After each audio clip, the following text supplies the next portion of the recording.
എന്തോ ഒരു ചാനൽ ഏതോ 4 ലൊട്ടകൾ ഏതോ ഞാൻ കാണിച്ച രീതിയിൽ ഇപ്പൊ നമ്മൾ അബൂ സലീമാണ് ഇതിലെ വില്ലൻ എന്ന് പറഞ്ഞിട്ട് നമ്മള് ഒരിടത്ത് പോലും അബൂ സലീമിനെ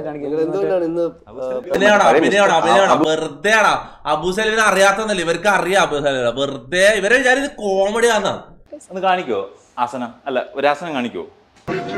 ഉറങ്ങുന്നുണ്ടാവും വീട്ടില്.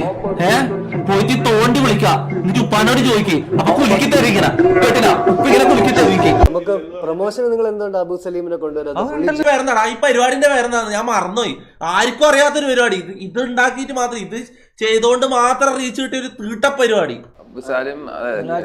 നിങ്ങളാണ് ആദ്യം ഉദ്ദേശിച്ചത്. പിന്നെ ഈ 4 നായ്ക്കളെ ഏതെങ്കിലും ഒരുത്തൻ ആരെങ്കിലും നിങ്ങൾക്ക് മറ്റേ ഹോസ്റ്റലിൽ മമ്മൂക്കയുടെ സൗണ്ട് മാത്രമേ കാണിക്കുന്നുള്ളൂ. ആരാ പറഞ്ഞത്?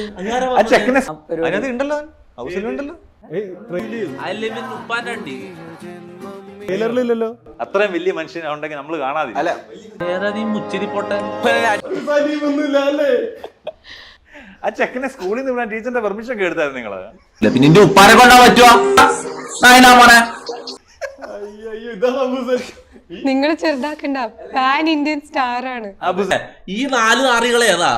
ഇവരല്ലേ ഏതാ?